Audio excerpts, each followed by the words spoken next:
Gusto kong magtrabaho sa US talaga. That's the main reason kaya ako sumali sa, sa Musclemania. Gusto ko makapunta talaga ng Amerika. Yung dream ko kasi yun eh. So, sabi ko, babalik ako. Nag-prepare ako for Musclemania. Actually, yun talaga yung target ko. Doon mag-pick yung muscle ko. Sino ang mag-aakala na ang isang payat at hikain na bata ang kikilalaning muscle man ng Pilipinas? Si Jeric Ternida ang kauna-unahang Pinoy na nanalo sa Musclemania World 2003 sa Amerika. Sabi ni Jeric, umpisa pa lang ito ng mga parangal na ibibigay niya sa ating bansa.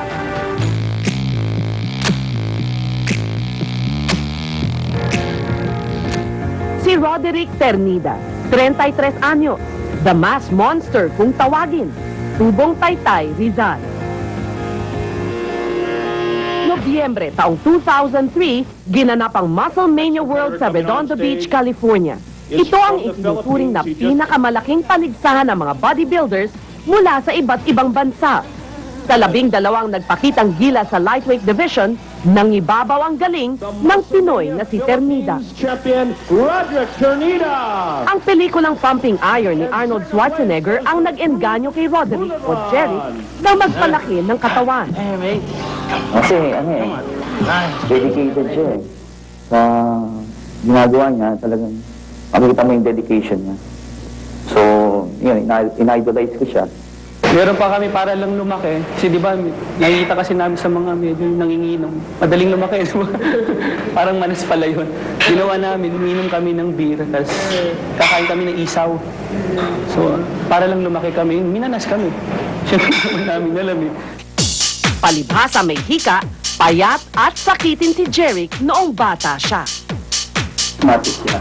Ngayon, ang laki-laki niya, ginawa niya,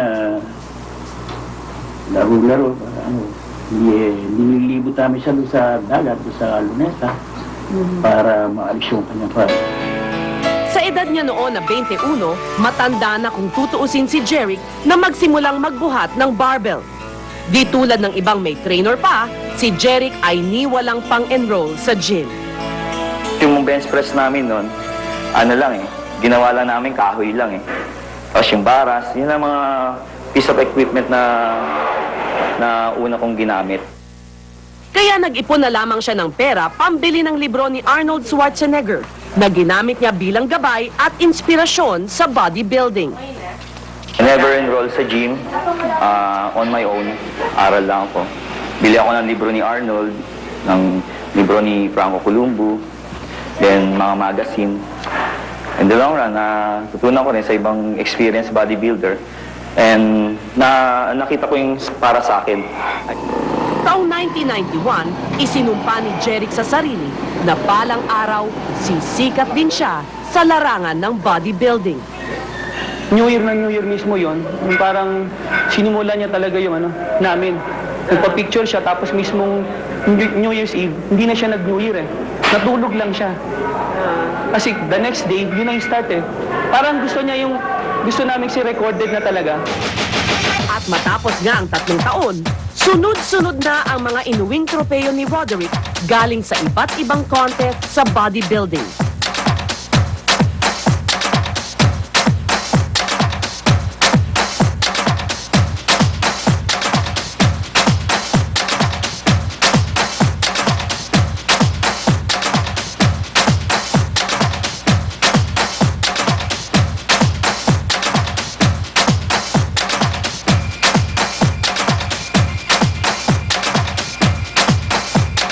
Ang pinakamalapit sa kanyang puso ay nang manalo ito sa Musclemania World 2003.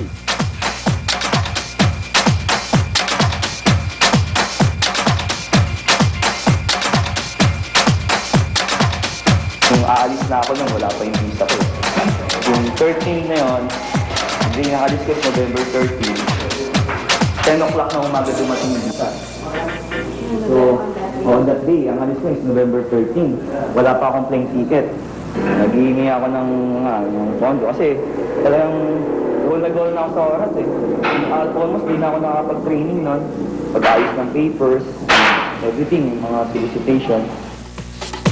Sa kabila ng peligrong dinaanan, umuwi pa rin itong dala ang tropeyong maipagmamalaki ng bansa. Huli nang mapansin ng gobyerno ang talento ni Roderick. Sa dami ng kanyang medalya at tropeyo sa larangan ng bodybuilding, nakapagtatakang ni minsan ay hindi pa siya nakakatuntong sa training quarters ng Philippine Bodybuilding Team. Kung kaya't sinamahan siya ng people na matupad ang isang pangarap, ang mapabilang sa national team. Deserves all the help that the PSC can provide in the government.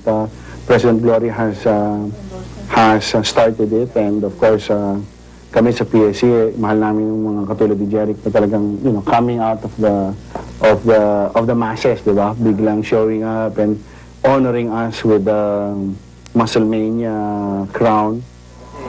Noong isang linggo, nakilala na ni Roderick ang bago niyang coach at mga makakasama niya sa training. Maganda eh. Oh, maganda, oh. Saka yung ayos ng katawan na talagang posible na maging champion eh. Ang araw rin na iyon, ang una niyang pag-attend sa isang formal meeting ng mga atleta ng Pilipinas. Sa ngayon, naghahanda na si Roderick para sa Super Body International Competition na gaganapin sa Hunyo sa Miami, Florida. Sa Nobyembre naman ay i-defend niya ang kanyang title sa Musclemania World 2004 sa California. At sa Disyembre, lalaban na siya sa Mr. Universe na gaganapin dito mismo sa Pilipinas. Malaki ang pinag-iba ng katawan ni Jerry at kasabay nito ay ang pagbabago rin sa kanyang kapalaran. Kung magtutuloy-tuloy ang swerte, malay natin, baka si Jeric na nga ang magiging susunod na Arnold Schwarzenegger. Does anybody want to take it anymore?